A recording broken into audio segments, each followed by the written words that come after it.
Boa noite, pessoal. Boa noite. Praxe de costume, nome e RA, por favor.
Pessoal, vamos lá, então.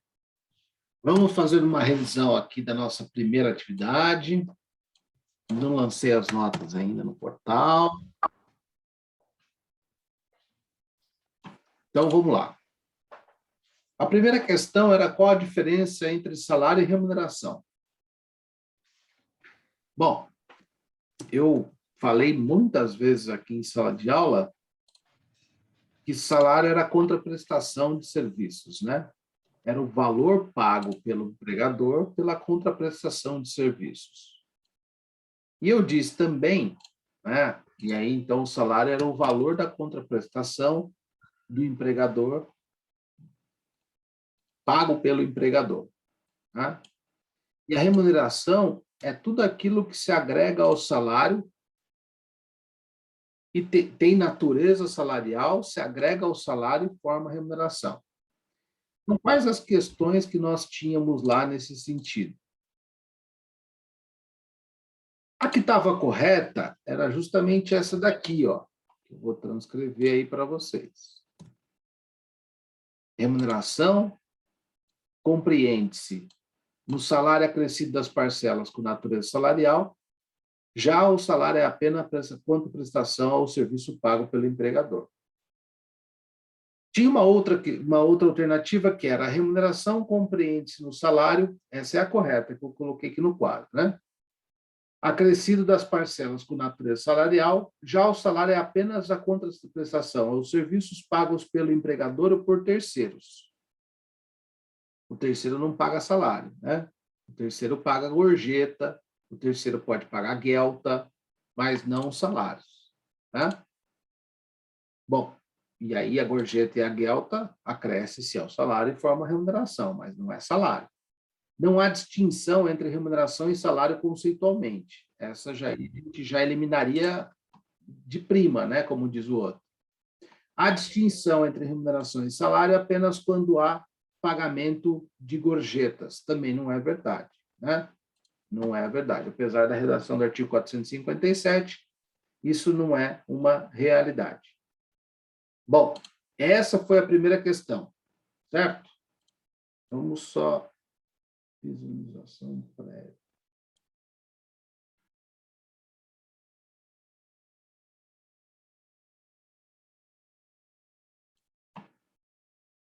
A segunda questão era uma questão que eu acho que fez bastante confusão, né? Que era do Pedro, né? Então, eu vou transcrever aqui.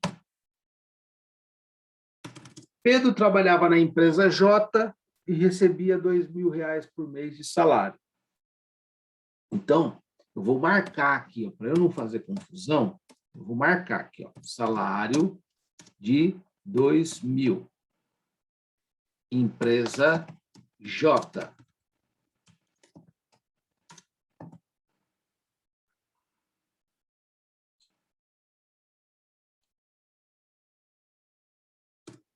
Aí está dizendo assim, mais R$ 300 de adicional noturno.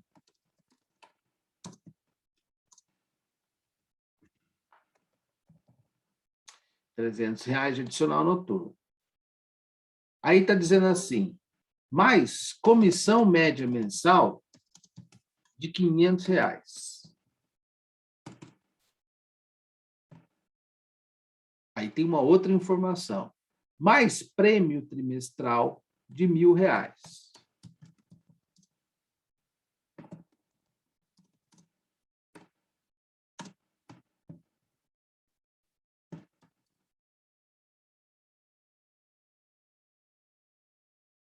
Bom, mais ajuda à alimentação em dinheiro no valor de R$ 500. E eu acho que é isso que pode ter feito a confusão para algumas pessoas aí. Então, em dinheiro,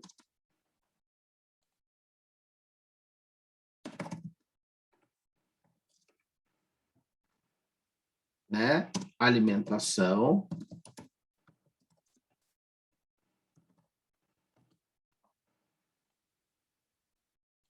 Em dinheiro e alimentação.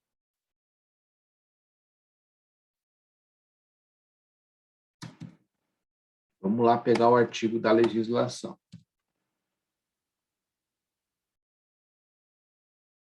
Tá. E aí diz assim, informação que tem lá no problema, no caso. Mais ajuda à alimentação de R$ 500, sendo que a empresa não era inscrita no PAT. Então, não tinha inscrição no PAT.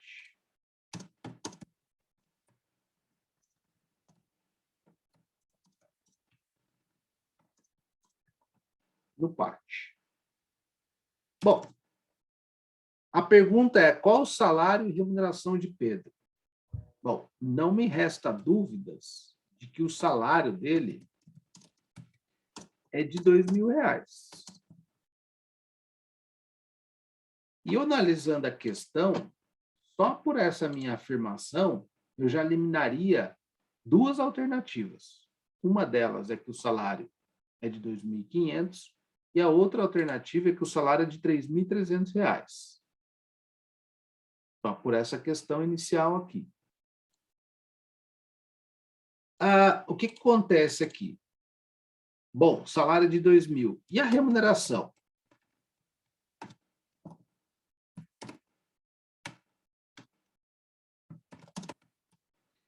Eu disse a vocês assim, que as gratificações, os adicionais, comissões, tem tudo natureza salarial. Então, eu somaria, se eu sei desse conceito de remuneração, eu somo 2.000 mais 300 mais adicional noturno, mais comissão, eu somo aqui e eu chego a um valor de R$ 2.800. Só que tem um porém nessa história, né? Tem um porém nessa história aqui. Eu só avaliei 3 verbas. Eu só analisei 3 verbas. Salário, adicional noturno e comissão. Eu preciso, para responder isso, saber se o prêmio tem natureza salarial, porque se tiver prêmio de natureza salarial, ele agrega aqui e forma a remuneração.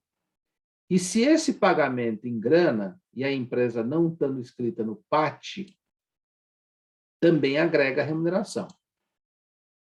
Então, olha só, eu tenho R$ 2.800. Quando eu leio o artigo 457, ele fala assim, no parágrafo 4º, ele fala lá.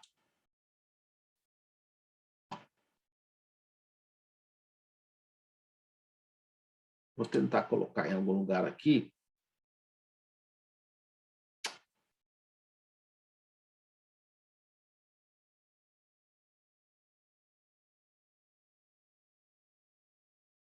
O parágrafo 4º, vamos ver se eu consigo copiar aqui, vai. Ele fala assim, considera-se prêmio as liberalidades concedidas pelo empregador na forma de bens, serviços ou valor em dinheiro a empregado ao grupo de empregados em razão do desempenho superior ao ordinariamente esperado nos exercícios da sua função. Eu disse a vocês, efetivamente, que os prêmios não têm natureza salarial. Se ele não tem natureza salarial, ele não vai agregar a remuneração ao salário e não vai formar a remuneração. Então, o prêmio eu elimino. Não entra nem no conceito de remuneração e não entra nem no conceito de salário, para efeito legal. Então, eu tenho ainda R$ 2.800. O que me resta dúvida é saber os quinhentão aqui, ó. O dinheiro em alimentação. O artigo 457, parágrafo 2º da CLT, ele fala expressamente assim, é vedado o pagamento em dinheiro do auxílio alimentação. Se é vedado o pagamento em dinheiro, e eu falei isso em sala de aula, significa que esse pagamento tem natureza salarial. Se o legislador veda você pagar o pagamento em dinheiro do auxílio alimentação, significa que se você fizer o pagamento em dinheiro, ele tem natureza salarial. Porque, efetivamente, se você fizer pagamento em dinheiro, o legislador não sabe se você está pagando aquilo para mascarar alguma verba de natureza efetivamente salarial. Porque se não tem natureza salarial, não vai refletir em 13º, em férias, em fundo de garantia, em aviso prévio, nem nada. Então, de repente, você vai lançar lá como dinheiro auxílio alimentação justamente porque você não quer que reflita em nada, vai ficar mais barato para você.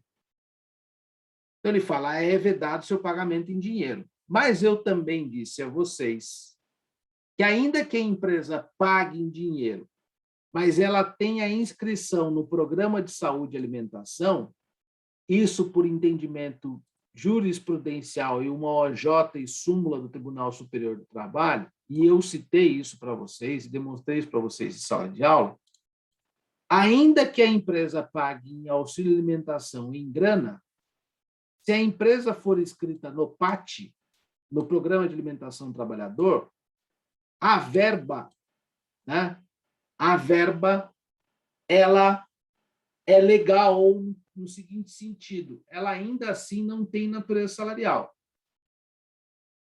Então, olha só, primeira questão, foi pago em dinheiro? Foi pago em dinheiro. Então, portanto, teria natureza salarial. Essa é a primeira avaliação. Então, aí eu somaria com os 2.800 e formaria uma remuneração de 3.300. Mas eu preciso passar para o segundo passo.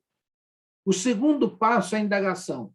Tem inscrição no Programa de Alimentação do Trabalhador a empresa? Se a minha resposta for assim, tem inscrição no Programa de Alimentação ao Trabalhador, no PAT, então a verba não tem natureza salarial.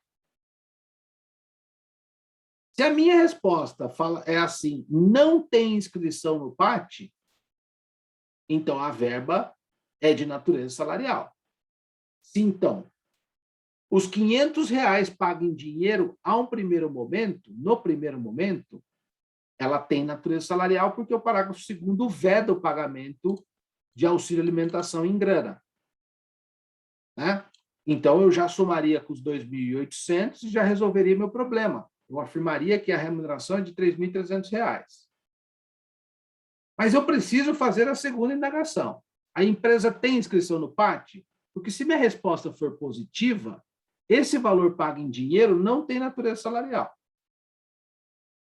Agora, se minha resposta for afirmativa, né? Desculpa, se minha resposta for afirmativa no sentido de que a empresa tem inscrição no PAT, os R$ 500 não tem natureza salarial. Agora, se eu afirmar que a empresa não tem inscrição no PAT, os R$ 500 têm natureza salarial, porque foi pago em dinheiro. Então, portanto, a minha remuneração, no nosso caso, a empresa pagava em dinheiro, então, portanto, ela errou, ela desrespeitou o parágrafo 2º do artigo 457 e não tinha inscrição no PAT. Então, os R$ 500 entra como natureza salarial e forma uma remuneração de R$ 3.300. De maneira que o salário é R$ 2.000 e a remuneração é de R$ 3.300.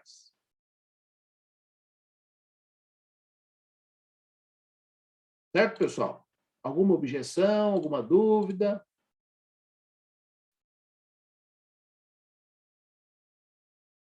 Estão muito quietos hoje. Tranquilo. Tranquilo? Então tá bom. Então vamos lá, vamos tocando em frente aqui.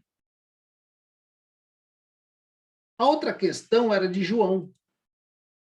E aí foi essa questão que eu fiz a errata lá para vocês, certo? Porque realmente os alunos me chamaram a atenção e a data aqui, ó, foi data errada lá. Ó.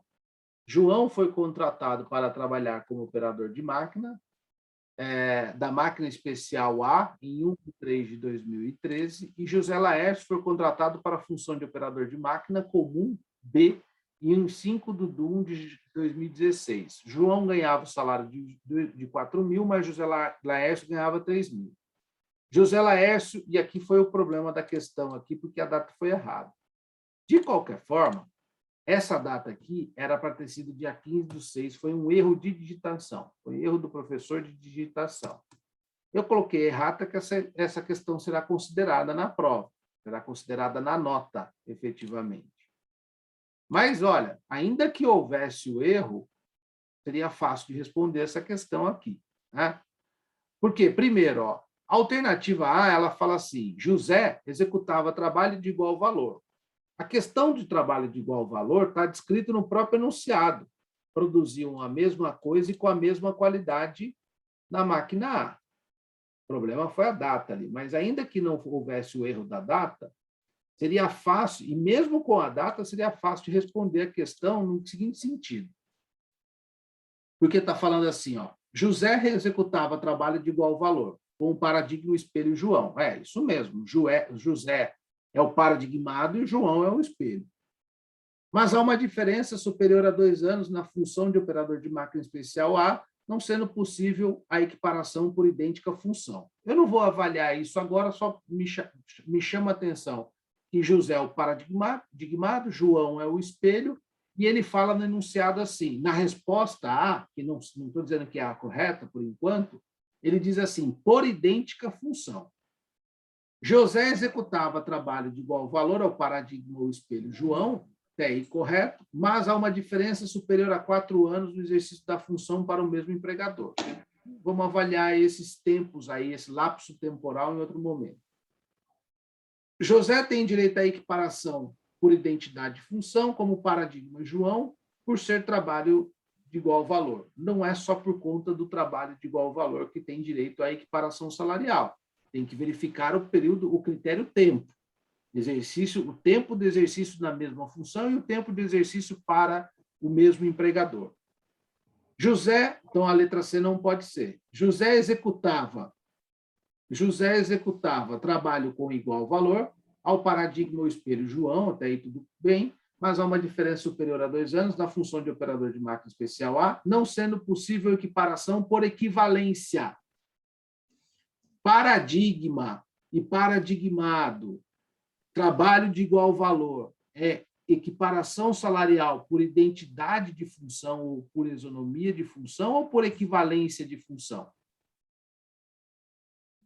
É uma diferença, um está no 460 e o outro está no 461 da CLT.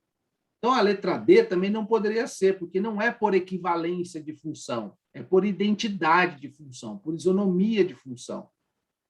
Então, a letra C e D não poderiam ser. João não tem direito a equiparação, José não tem direito a equiparação por identidade e função com o paradigma João, por não ser trabalho de igual valor. Também a letra E não poderia ser, porque o enunciado está dizendo claramente que produziam a mesma coisa e com a mesma qualidade. Ficaria a questão ou o questionamento com relação à letra A e à letra B. E aí foi o problema da data, efetivamente. Mas eu poderia dizer para vocês assim, olha, se João foi contratado em janeiro de 2013 e José Laércio foi contratado em janeiro de 2016, não há uma diferença superior a 4 anos de prestação de serviço para o mesmo empregador. E a letra B, ela fala assim, José executava trabalho com igual valor ao paradigma João, mas há uma diferença superior a 4 anos no exercício da função para o mesmo empregador. Portanto, essa está errada, porque não há uma diferença de 3 anos e 4 dias entre trabalhar para a empresa J, entre João e José. Janeiro, 1 de 1 de 2013 a 5 de 1 de 2016. Então, essa está errada, só sobraria a alternativa A como correta. Mas tudo bem, eu já invalidei essa questão, eu vou dar o ponto para todo mundo, para quem errou, por conta da data que me chamaram a atenção. Era a única questão que estava com realmente o problema ali. Bom, a outra questão era da Renata, que talvez numa outra turma o pessoal achou que essa realmente era um pouquinho mais difícil. E realmente eu acho que ela é um pouquinho mais difícil, com certeza. Então, Renata era propagandista do laboratório farmacêutico Max, registrada como tal na carteira de trabalho e previdência social. O laboratório Max pagava a Renata o valor de R$10 mil a título de salário. Então, eu vou marcar aqui salário de 10 mil. 10 mil. Além disso, fornece o veículo popular de marca Ford, então veículo, cujo valor de mercado do aluguel dele é R$1.000 por mês. E aí eu vou colocar aqui uma interrogação. Esse veículo pode ser salário in natura? Pode ter natureza salarial? Se for salário in natura, tem natureza salarial? Sem interrogação. O laboratório concede uma habitação, uma locação, o laboratório paga a locação do imóvel para a Renata, e o laboratório concede uma locação de imóvel, então locação eu vou colocar como habitação, no valor de R$3.000. Renata depende do veículo, e isso é muito importante. Ó. Renata depende do veículo para responder a questão. Renata depende do veículo. Cadê? Renata depende do veículo para visitar os médicos, clínicas, consultórios e farmácias. Então, o veículo é um instrumento de trabalho, sem sombra de dúvidas. E o veículo é para o trabalho.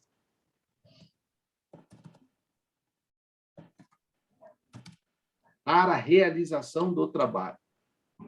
O laboratório forneceu o veículo para eles visitarem os médicos, clínicas, consultórios. Então, é para a realização do trabalho. Não é pela realização do trabalho de Renata. Não é um mérito de Renata. Ela não é boa vendedora e, por isso, foi concedido o veículo a ela. Só que tem uma informação aqui dizendo assim, o veículo também é utilizado, também pode ser usado para fins pessoais. E isso, pessoal, é o seguinte, entendimento do TST no MOJ, da SD1, dizendo, veículo fornecido, ainda que utilizado para fins pessoais, se for para o trabalho, não terá natureza salarial. Então, só um minutinho, deixa eu só compartilhar aqui com vocês algo que eu acho que é importante, antes de eu responder a questão.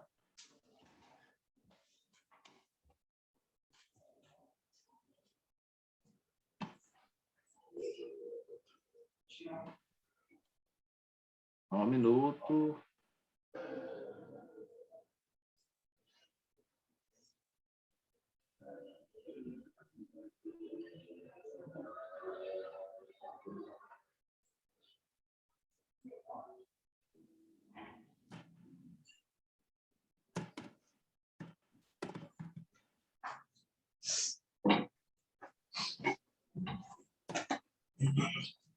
Bom, então, olha só.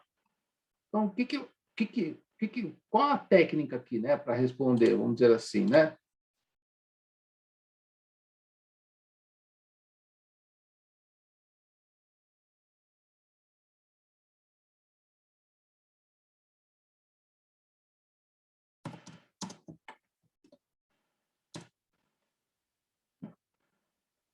Então, vamos lá. Primeira coisa, deixa eu só me localizar aqui. Primeira coisa que a gente faria. Se eu identifico que no enunciado tem dizendo habitação, fornecimento, pagamento de aluguel, eu estou dizendo que o empregador não está pagando em grana diretamente para ele. Forneceu o veículo e está pagando a habitação dele, que é o aluguel de R$ 3.000 lá da casa. Quando eu falo isso, eu penso no salário in natura. E aí, para responder isso, eu vou lá no artigo 458 da CLT.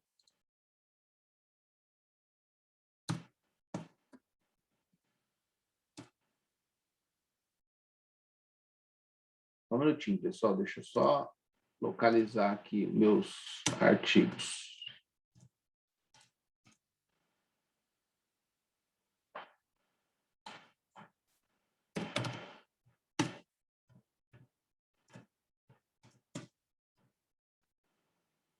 Bom, vamos lá. Então, aqui, ó, eu vou lá no artigo 458 da CLT. Então, eu pego o artigo 458 e faço uma leitura dele rápida. E lá está dizendo, além do pagamento em dinheiro, compreende-se, ela ganhava R$ 10.000 em dinheiro, compreende-se no salário para todos os efeitos legais, alimentação, habitação, vestuário, ou outras prestações in natura. Beleza. Então, o aluno, quando lê aqui o caput do artigo, ele vai falar, opa, peraí. Se alimentação, habitação, vestuário ou outras prestações in natura, fornecimento do veículo, poderia ser salário in natura. Tudo bem, mas ainda não posso confirmar isso. Né? A habitação está lá, está claro, está os 3.000, mas eu também ainda tenho que verificar outras situações aqui no artigo 458. Que a empresa, por força do contrato ou do costume, fornecer habitualmente ao empregado, em caso algum, será permitido o pagamento de bebidas alcoólicas ou drogas nocivas. Parágrafo 1º. Os valores atribuídos às prestações in natura deverão ser justos e razoáveis, não podendo exercer cada em caso os percentuais do artigo 81 e 82. Parágrafo 2º. Para os efeitos previstos nesse artigo, não serão considerados como salário-utilidade, ou seja, salário in natura. Não serão considerados como salário in natura.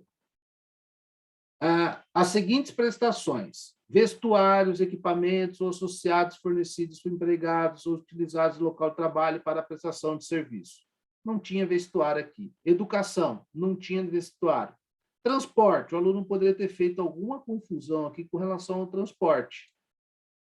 Mas ainda que assim o fosse, aí ele eliminaria de qualquer forma os R$ 1.000 de veículo. Porque transporte destinado ao deslocamento para trabalho e retorno e em percurso servido ou não por transporte público. Não é a mesma coisa do veículo. Mas se o aluno assim interpretasse como a mesma coisa, aí o veículo realmente sairia. Não seria salário in natura, porque isso está no inciso 3º do parágrafo 2º. E lá fala, não são salários utilidades. Então, se o aluno assim interpretasse, o veículo sairia fora, mas não é essa questão do transporte. Assistência médica hospitalar odontológica, a gente não está falando disso, seguro de vida, acidentes pessoais, previdência privada, a gente não falou disso, e vale cultura, a gente também não falou disso. Aí vem assim, a habitação e a alimentação, parágrafo 3º, fornecidos como salário-utilidade, deverão atender aos fins a que se destina e não poderão exceder, respectivamente, 25% e 20% do salário contratual. Então, respectivamente, fala em alimentação, 25% do salário contratual. E habitação, não, desculpa, habitação 25% e alimentação 20%. Isso está no parágrafo 3º. 25% do salário da Renata é R$ 2.500. Mas ela ganhava de habitação R$ 3.000 que os caras pagavam o aluguel dela, que valia R$ 3.000 mês. Portanto, eu não posso considerar essa habitação como salário in natura, porque não respeitou o parágrafo 3º do artigo 458 da CLT. Não pode ultrapassar os 25%, está claro lá. Ó. Então, está claro lá. Ó. Habitação e alimentação fornecidas como salário de utilidade deverão atender aos fins a que se destina, não podendo exceder, respectivamente, 25% e 20% do salário contratual. O salário contratual era R$ 10.000. Então, portanto, habitação não é salário in natura.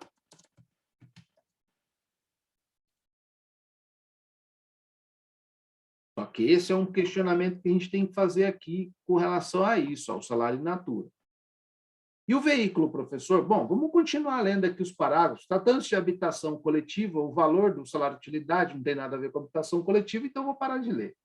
O valor relativo à assistência prestada por serviço médico odontológico também não tem nada a ver. A questão que fica é a questão relativo ao veículo. O veículo é ou não verba de natureza salarial? O veículo é ou não salário in natura? Bom, para eu descobrir isso, eu teria que fazer o seguinte questionamento. E eu falei isso em sala de aula. Sem olhar a OJ do TST, ou desculpa, a súmula 367 do TST. Súmula 367 do TST. Sem olhar a súmula. Eu falei que aquelas verbas pagas, que aquilo que é pago, né? Que aquilo que é pago para a realização do trabalho, como uma ferramenta de trabalho, não é considerado salário in natura e, portanto, não tem natureza salarial. Não é sal in natura. Mas aquilo que é pago, eu dei o exemplo do CEO, pelo trabalho, assim é. Né? Sim é. No case ali, no caso, estava dizendo assim, Renata utilizava o veículo para visitar os médicos e as clínicas. Então, portanto, é um instrumento de trabalho, é uma ferramenta de trabalho, é para ela realizar o trabalho.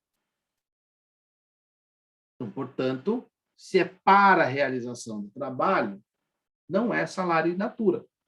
Então, eu elimino o valor de R$ 1.000 do veículo. Não tem natureza salarial. Não tem natureza salarial. Certo? Ainda que fosse utilizada, ela poderia utilizar para fins pessoais. Aonde está dizendo isso, professor? Está dizendo na súmula 367 do TST. Súmula 367 do TST. Eu não vou copiar e transcrever aqui, porque senão a gente não vai conseguir, eu vou ter que apagar todo o exemplo aqui. Mas eu vou compartilhar com vocês a redação da súmula aqui, ó. A habitação, a energia elétrica e o veículo fornecido pelo empregador ao empregado, quando indispensáveis para a realização do trabalho, não têm natureza salarial. Ó. Se eles são indispensáveis, significa que é um instrumento de trabalho. Sem aquilo, esses trabalhadores não realizam o seu trabalho. Sem habitação, sem energia elétrica e sem o veículo. Então, é para a realização do trabalho esse fornecimento. Por isso que não tem natureza salarial. Ainda que, no caso de veículo, seja ele utilizado pelo empregado também em atividades particulares. Então, o veículo não entraria. Nós teríamos aqui algumas respostas. Renata ofere salário in natura 14.000. Para ser 14.000, eu teria que somar os 10.000, mais os 1.000 do veículo e mais os 3.000 de habitação. Eu não posso fazer isso, porque os 1.000 do veículo não é nem salário in natura, não é nada os 1.000 do veículo para efeito salarial. Então, os 14 mil não poderia ser. Renata recebe salário in natura no que tange habitação no valor de 3 mil, porque é pelo trabalho realizado. Poderia ser, se não tivesse ultrapassado 25% do salário contratual. Renata não recebe qualquer salário in natura, porque habitação e transporte não são considerados parcelas com essa natureza. Vamos verificar as demais alternativas aqui. Renata ofere remuneração de 14 mil. Não, ela não ofere remuneração de 14 mil. Ela tem um salário de 10 mil, e aí o veículo já nem entra mais nem como salário, nem como salário in natura. Então, portanto, esses 1.000 aqui saem fora. Ainda que você achasse que 3 mil de habitação era salário in natura, não bateria a conta, seria 13 mil total, e ali está falando de remuneração de 14. Renata não recebe salário in natura, ainda que a habitação seja paga pelo trabalho, pois ultrapassa 25% do salário contratual e o veículo é para a realização do trabalho. Parece que a alternativa correta é essa. Alguma dúvida, pessoal?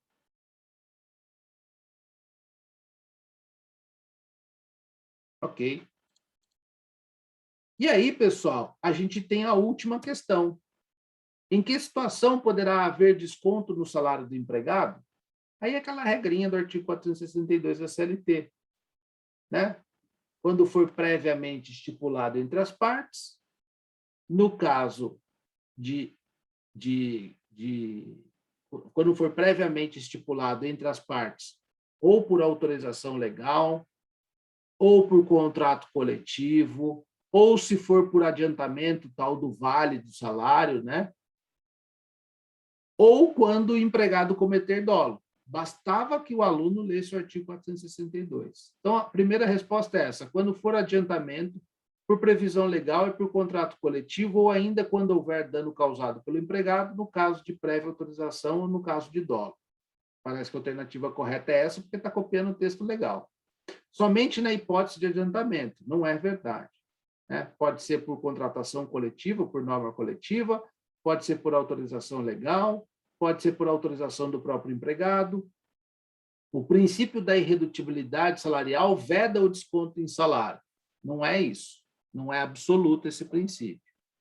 Pode descontar uma parcela de plano odontológico, desde que o empregado autorize, enfim. Somente quando houver autorização legal. Não, pode ser autorização do próprio empregado.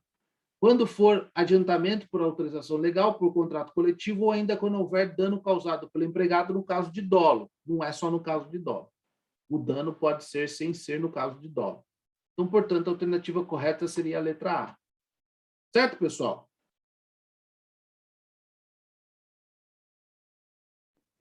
Certinho, Beleza. professor. Só... Pois não. Eu não reparei se tem data de outra avaliação. O senhor ainda vai dar esse mês ou mês que vem? Outro trabalho? Eu creio que vai ser no começo de novembro. Obrigado. Mas eu coloco lá no EVA, Luciano. Muito obrigado, professor. Então, tá bom. Pessoal, e nós aí, antes da avaliação, nós tínhamos começado a matéria jornada de trabalho, correto?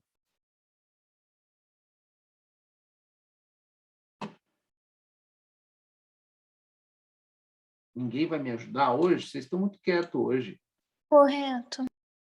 Até onde foi, Priscila? Sabe? Lembra? Não lembro exatamente até onde foi, eu não notei essa aula, mas você começou sim. Tá. Então, vamos lá. Vamos fazer uma lembrança aqui, rápida e rasteira. Gente, o que está acontecendo com essa turma aqui hoje? Que ninguém se pronuncia. Cadê a Rose Tagarela? Tá de feriado ainda. Tá dormindo. Tá dormindo, né? Vou dar Com falta para... Hã? Pessoal, ó, o que a gente tinha visto? Artigo 7º da Constituição Federal, inciso 13. O que o inciso 13 fala? Ele fala qual a jornada de trabalho, né? Jornada de trabalho aqui no Brasil. Qual que é a jornada de trabalho? Pensem, por que o legislador quis colocar uma jornada de trabalho de 8 horas por dia? É só pensar, porque na Revolução Industrial tinha gente que trabalhava 13, 14, 15, 16 horas. Então tem que regulamentar, porque senão as pessoas se exploram aí, né? 44 horas por semana.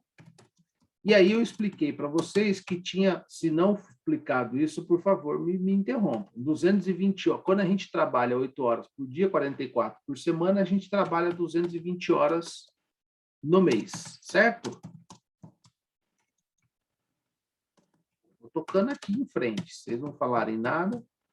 E aí eu disse a vocês também que o artigo 7º, inciso 16, ele trouxe aqui uma regrinha, ou ele falou, olha, essa hora, a hora extraordinária, a hora a mais, a hora que não foi combinada, ela vale 50% mais do que a hora normal. Isso significa o quê?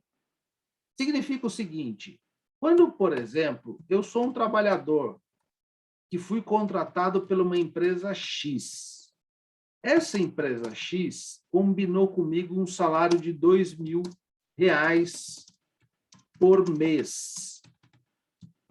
Significa que essa empresa está me contratando para trabalhar 220 horas mensais. Lembra que é o divisor da hora lá, né? Para ganhar para R$2.000. Eu só estou vendo o barulhinho aqui do pessoal indo embora da sala de aula. R$2.000. Agora é um barulhinho de quem entrou na sala de aula. Mas tudo bem, vamos lá. 220 horas para R$2.000. Então, eu dei um exemplo seguinte. Eu fiz aqui o seguinte questionamento para vocês. Seria justo, se eu fui contratado para trabalhar 8 horas por dia, 44 horas por semana, e isso revela que eu trabalho 220 horas mensais, seria justo o empregador pedir 1 hora extra, 1 hora a mais por dia, e eu não ganhar nada por isso?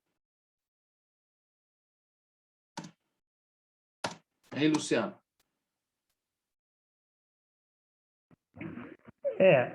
Justo não é, né, professor? Mas hoje tem muitos esses acordos que pode trocar para banco de hora, né? Mas que é outra coisa que o senhor vai entrar depois. Não vamos adiantar, não vamos colocar o carro na frente dos bois aqui, porque tem gente que não sabe o que é banco de horas. Mas o Luciano já respondeu, justo não é. Pô, eu ganho 2 para trabalhar 8 horas por dia, 44 por semana, que reflete, que são 220 horas semanais, e tô ganhando, e o cara manda eu ficar 1 hora a mais todos os dias e não me paga para isso. Aí o legislador veio no inciso 16 e falou assim, olha, não é isso não. A hora extra, essa hora a mais, essa coisa extraordinária, ela vale. E ela vale 50% a mais. Então, olhem só. Quando eu faço essa 1 hora a mais, eu tenho que ganhar o valor da minha hora mais os 50%. Como é que eu vou descobrir o valor da minha hora, professor? É fácil, eu expliquei para vocês que os 220 é o divisor da hora. Se eu ganho R$2.000, eu vou dividir por 220 horas. E aí eu vou descobrir um X aqui. Aqui no nosso caso, salvo engano, vai ser R$9,09. Deixa eu ver aqui. R$9,09.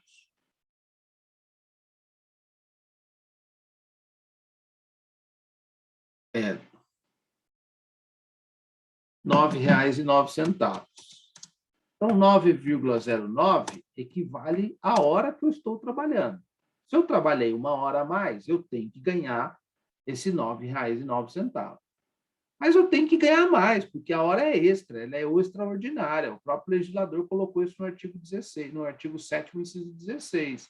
Então, ele contemplou eu ganhar um adicional de 50%. Então, a minha hora vale 9,9 mais 50%. R$13,64. R$13,64. A minha hora extra. Então, naquele dia que ele pediu para eu ficar mais, eu tenho que ganhar uma horinha com mais 50%. Vocês entenderam isso? Professor, é o 50% do 9, dos Isso, 9 reais. Ah, tá. isso.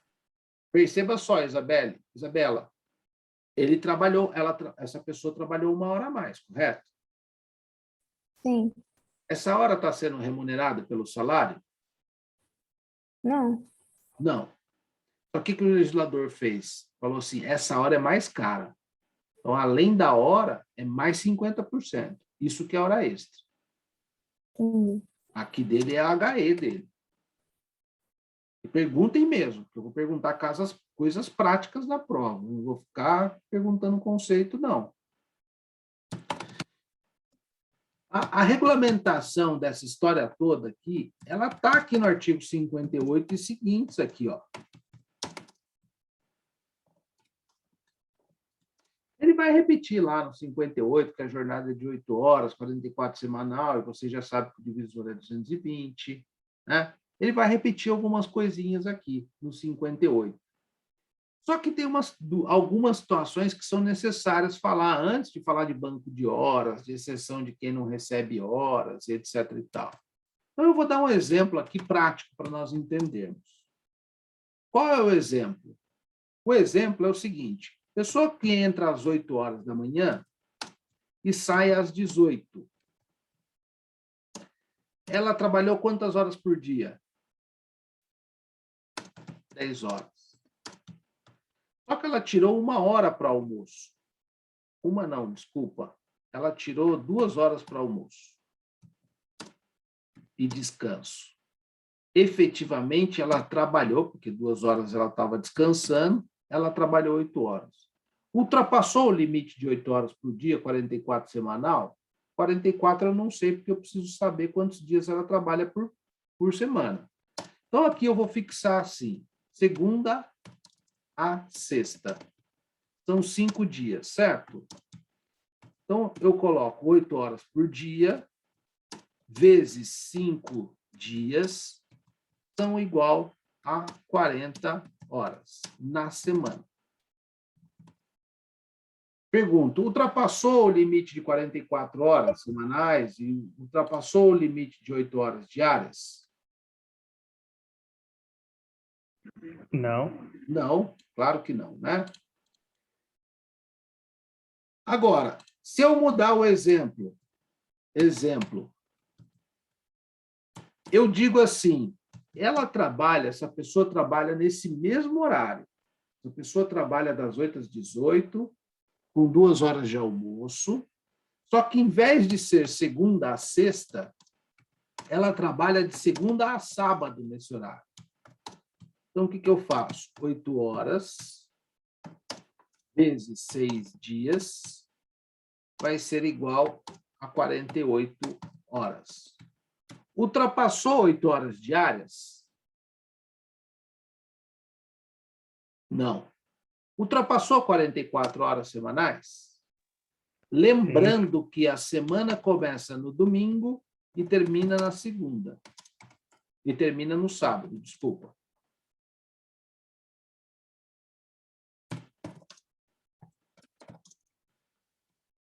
Ultrapassou 44 horas semanais? Ultrapassou.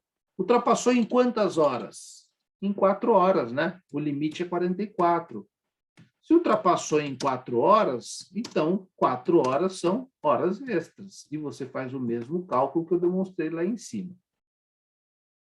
Agora, continuando aqui com o nosso exemplo, eu poderia dizer assim, porventura, que o ser humano não é um relógio exato, né? Não tem como a pessoa entrar às 8 e sair às 18. Então, professor, o que acontece? Efetivamente, essa pessoa entra num dia, ela chega um pouquinho antes lá e bate o cartão. Ela entra lá às 7 horas e 55, e ela sai aqui às 18 horas e 55. Tira 2 horas para o almoço. 2 horas. Ela trabalhou quantas horas por dia? 8 horas e 10 minutos. Certo? Concorda, Luciano? Não, professor. Acho que dá 9 horas ainda, não? Não, ó. Ah, não, desculpa. Tá certo, você tem razão aqui, desculpa. 17h55.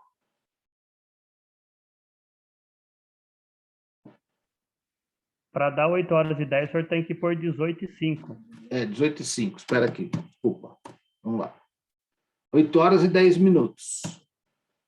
Certo? Certo. A pergunta que eu faço aos senhores é o seguinte. Eu estou dizendo a vocês que o limite da jornada é de 8 horas. Ultrapassou 8 horas por dia? Sim. Sim. Em quanto tempo?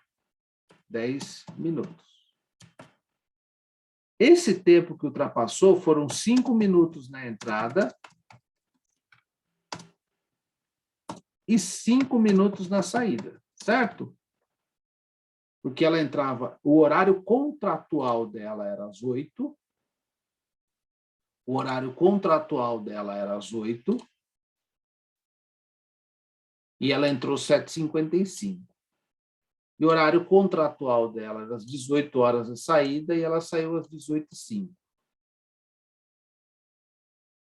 O que o artigo 58 fala nesse sentido? Ele fala assim, parágrafo 1º, não serão nem descontados, nem computados como jornada extraordinária as variações no horário de registro de ponto não excedente de 5 minutos, observado o limite máximo de 10. Então, portanto, se não serão descontados, não é falta do empregado, não é falta e nem atraso, efetivamente. Se não pode ser descontado, ele chegou lá 7h55 e a legislação dá uma gordurinha de 5 minutos, então não é falta, não é atraso, não é nada. E nem é computado como jornada. Aqui eu não computei? Eu computei, não computei? Os 5 minutos, por isso que deu 10 aqui. Então, se não é computado como jornada, aqui neste exemplo eu não tenho horas extras. Porque os 5 minutos não são computados como jornada. E olha que interessante. Se porventura, aqui, com a ajuda do meu amigo Luciano ali, essa pessoa tivesse entrado às 7h53, seriam quantos minutos aqui? Fez horas extras? Sim. Em quantos minutos? 12. Professor, mas espera aí. Se 5 minutos o legislador dá de gordurinha, de lambuja, não é computado, nem chega atrasado, então eu tenho que descontar 10.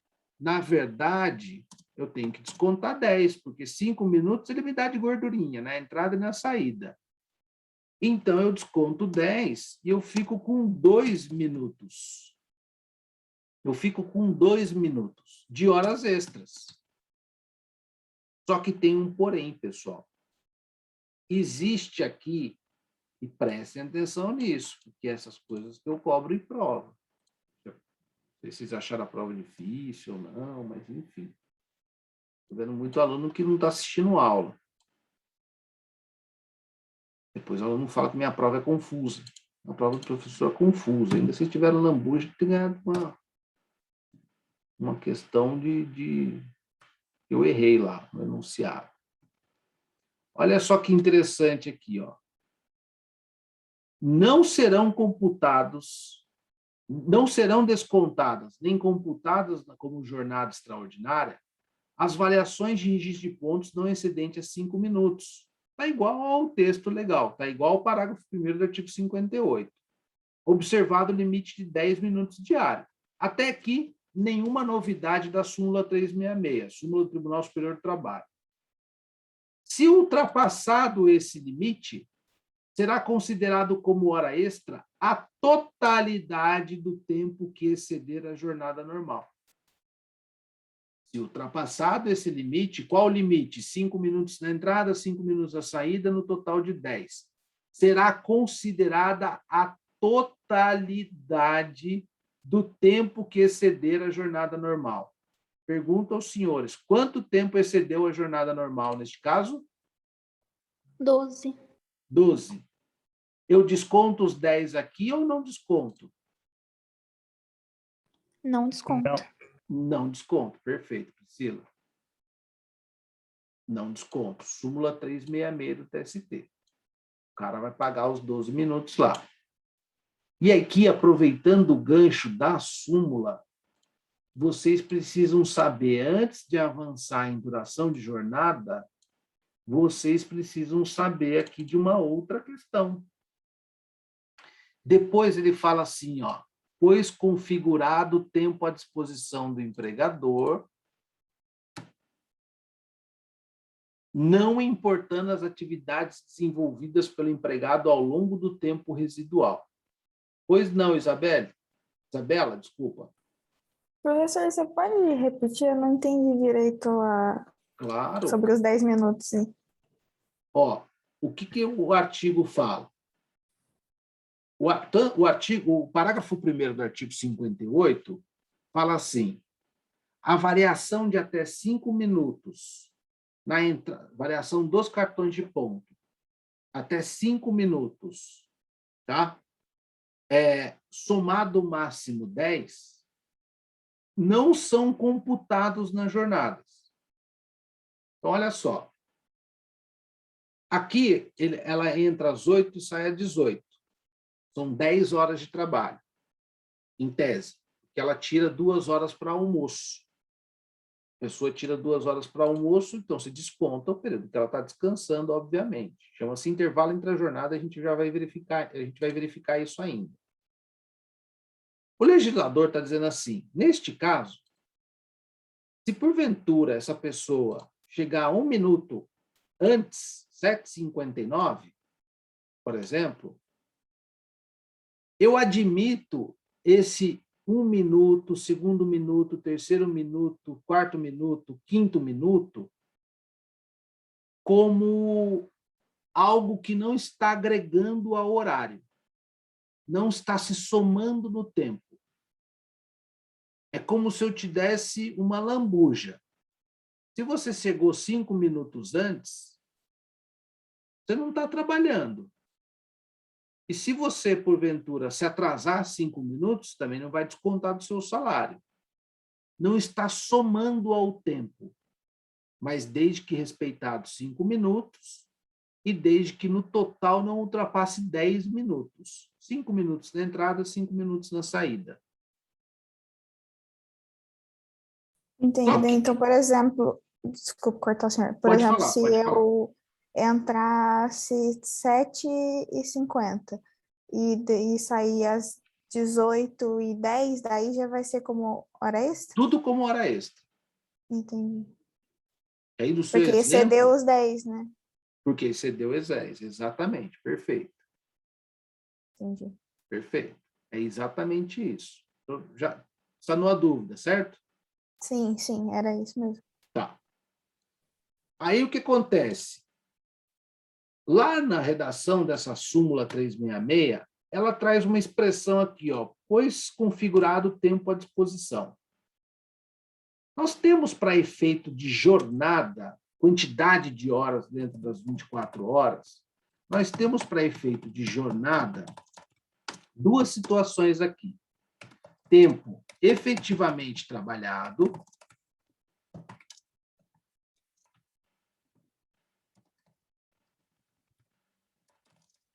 quando eu falo que alguém entra às 8, vai embora às 18 horas,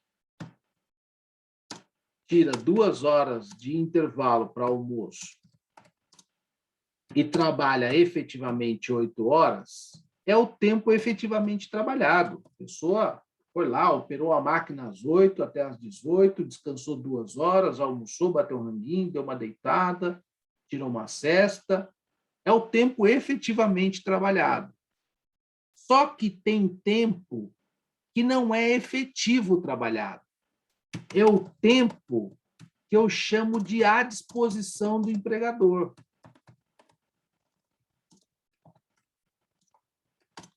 Que está no artigo 4º da CLT, e esse artigo foi alterado na Reforma Trabalhista de 2017.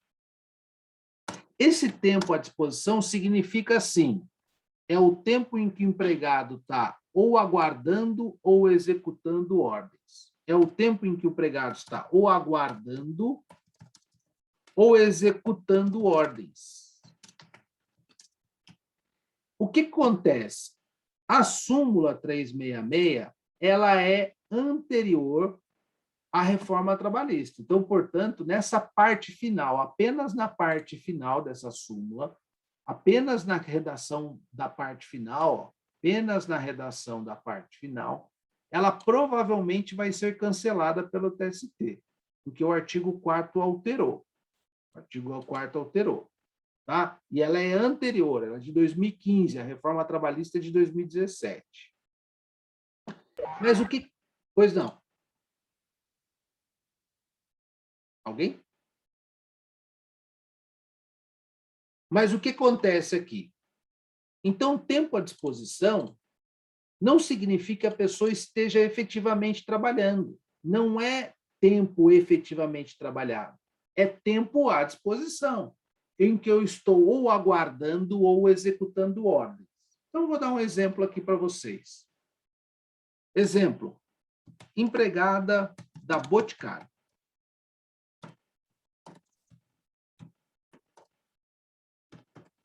Essa empregada, ela, vamos dizer lá que abre o shopping às 8 horas da manhã. Tá? Vamos imaginar que abre o shopping às 8 horas da manhã. E aí o empregador fala assim, fulana, é o seguinte, você tem que chegar lá às 7h30, das 7h30 até às 8 da manhã, você vai ter que se maquiar, porque as funcionárias da Boticário trabalham todas bem maquiadas, até para vender os seus produtos, né, os produtos da Boticário.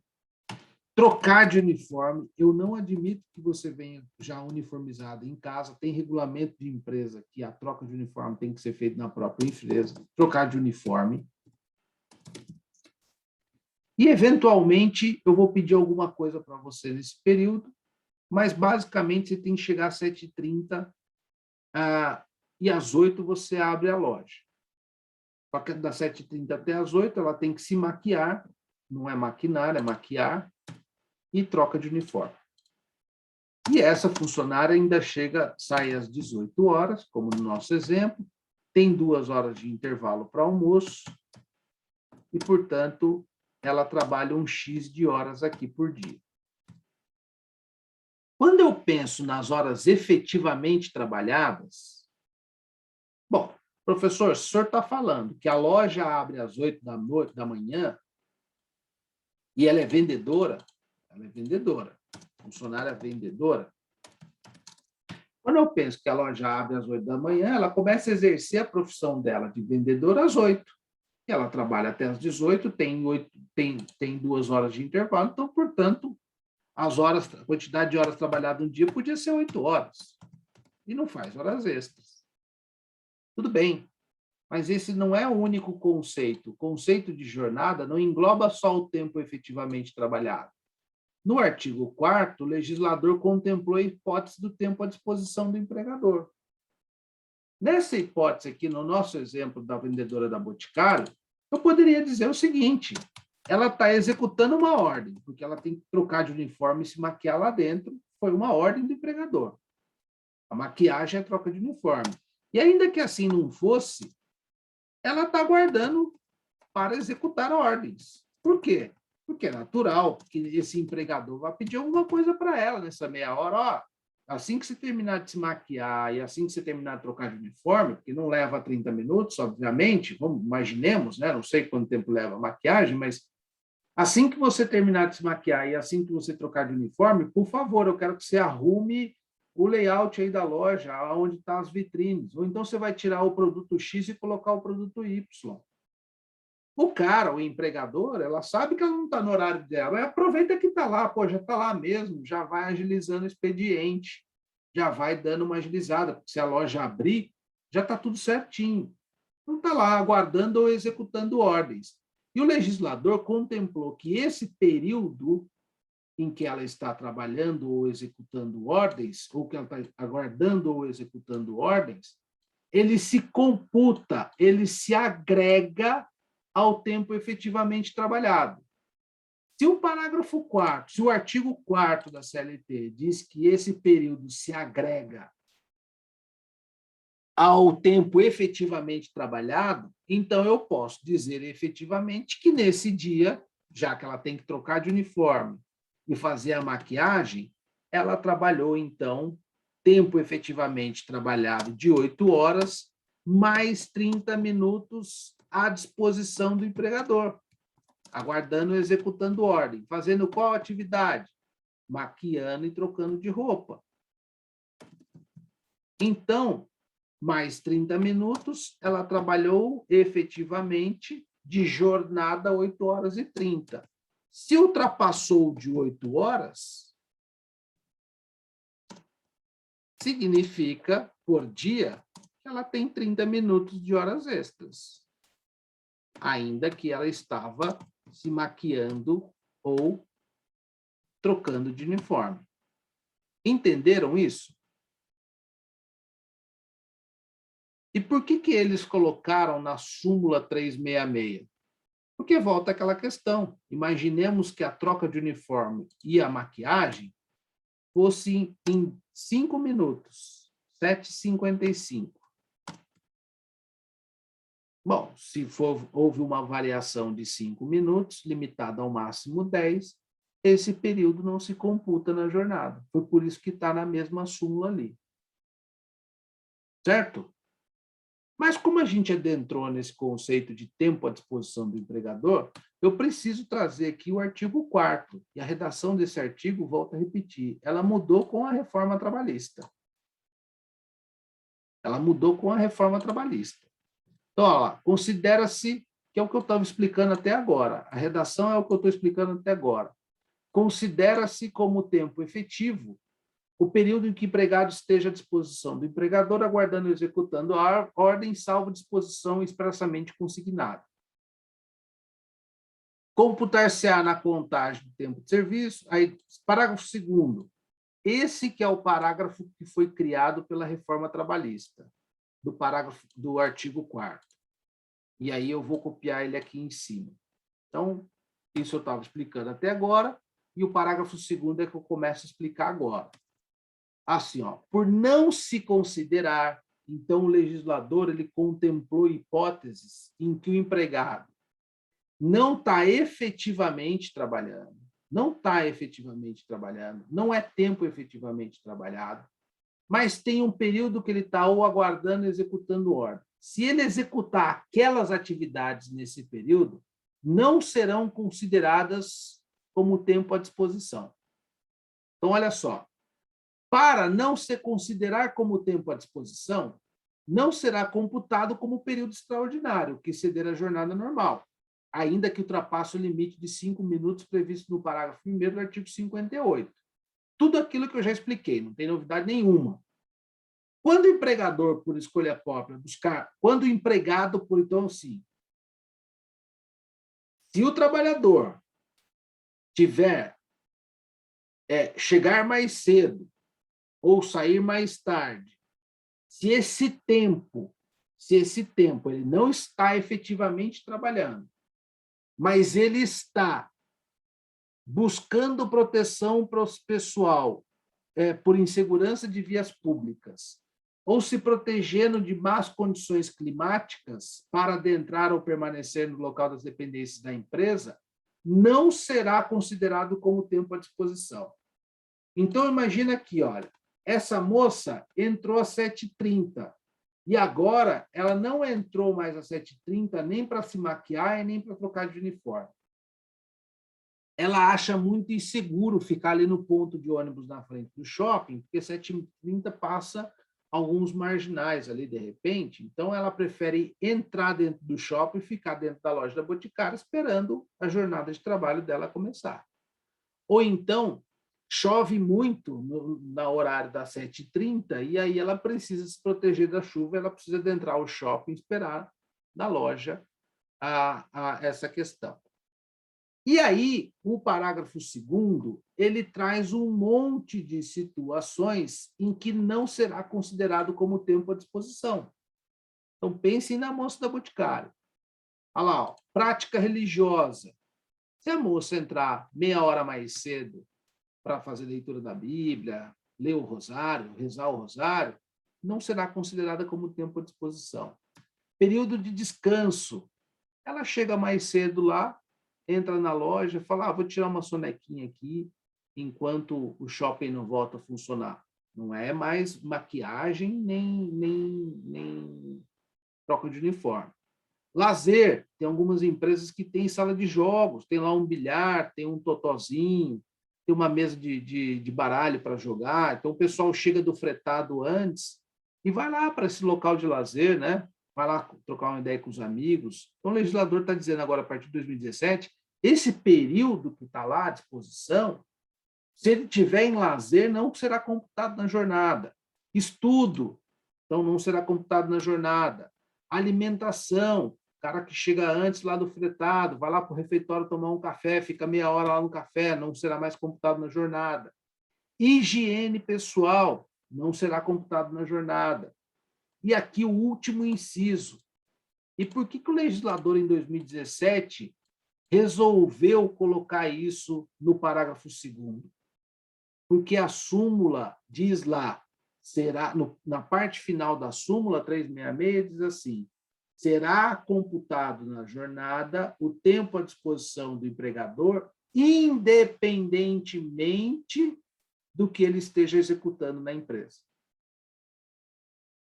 Se antes da reforma trabalhista, que foi 2017, antes da vigência do parágrafo 2º do artigo 4º, o empregado entrasse para tomar café meia hora antes, esse período antes da reforma trabalhista, antes da redação do parágrafo 2º e incisos, esse período era considerado como tempo à disposição.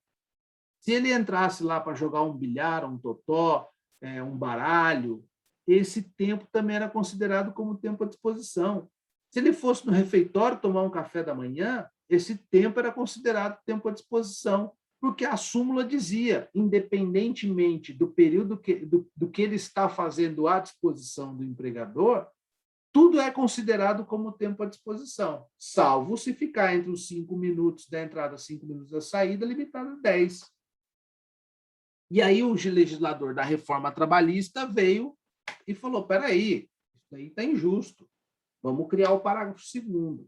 Ainda que ele fique mais do que 10 minutos sem estar efetivamente trabalhando, não serão considerados tempo à disposição se ele estiver se protegendo por causa de insegurança nas vias públicas, de más condições climáticas, e percebam que ele adentra a empresa, obviamente, ele não está na rua, né? Até para a prática religiosa, ele está lá dentro da empresa.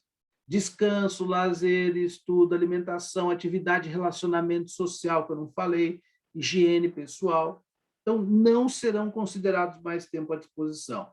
Aí ele faz assim, troca de roupa ou uniforme, quando não houver obrigatoriedade de realizar a troca na empresa.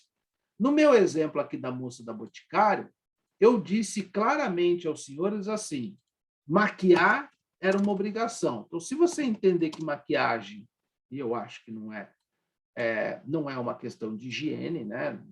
Enfim, né? Mas se você entender que maquiagem não é uma questão de higiene, não está nenhuma dos incisos ali do 1 ao 8º do parágrafo 2º do artigo 4º. Então, pode ser considerado como tempo à disposição, sim. E eu trouxe esse exemplo da Boticário porque são casos reais, são de jurisprudência. E a troca do uniforme, eu disse para vocês o seguinte, que a empresa obriga que a troca do uniforme ocorra dentro do local de trabalho. Então, aqui está dizendo o inciso 8º, troca de uniforme, roupa ou uniforme, quando não houver obrigatoriedade de realizar a troca na empresa, que não é o nosso caso. No exemplo, eu disse que há obrigatoriedade de trocar a roupa ou o uniforme dentro da empresa. Alguma dúvida, pessoal, nesse sentido?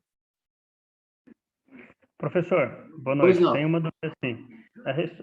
Sobre esse prazo, esse tempo de acima de 10 minutos é contado como hora extra, né? Caso a pessoa chega lá 15 minutos antes do horário e saia 15 minutos depois, é dado meia hora. Se ela sair 15 minutos antes da hora dela, é debitado esse valor? Consegue não encaixar nas 8 horas? Tipo, se ela sair 15 para 18, como o senhor falou. Daí fica no 0 a 0. Aí fica no 0 a 0. Você sempre tem... Por isso que eu dou os exemplos, que você sempre tem que tirar o horário da entrada do horário da saída. Ou sabe qual outra jogada? Você aumenta o intervalo do almoço. Para você não pagar hora extra. Você entendeu, Luciano? Entendi. Essa era uma curiosidade que eu tinha quanto a isso.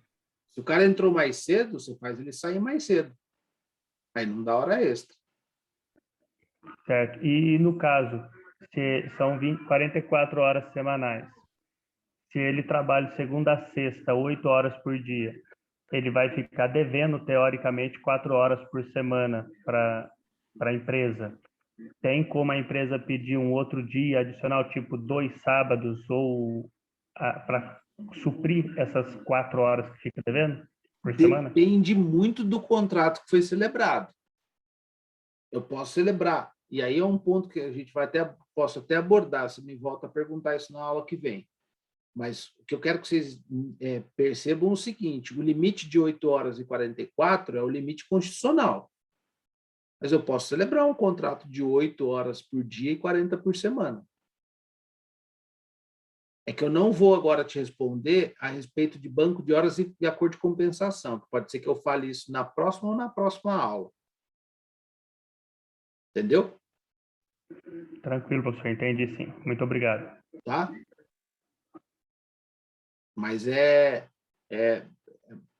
depende se tiver acordo de compensação, banco de horas, eu te daria outras respostas nesse sentido, mas eu quero que vocês entendam nesse primeiro momento, eu posso celebrar um contrato de 8 horas e 40 semanal, eu posso celebrar um contrato de 6 horas por dia e 36 horas por semana, de 7 horas por dia e 35 horas por semana. Tudo que eu não ultrapasse o limite da Constituição, eu posso, salvo exceção a escala 12/36, que tem validade agora no nosso ordenamento jurídico. Já tinha antes. E agora está chancelada pela reforma trabalhista. A única exceção é 12/36. Certo, pessoal? Podemos ficar por aqui? Esse professor está cansado? Sim. Então, tá bom. Então, boa noite. Fiquem com Deus. Boa noite, professor. Boa noite, professor. Feriado, Obrigada. né? Verdade. Boa noite. De chuva. Boa noite, professor. Tchau, tchau para vocês. Tchau, tchau. Boa noite. Obrigado pela aula, professor. Obrigado.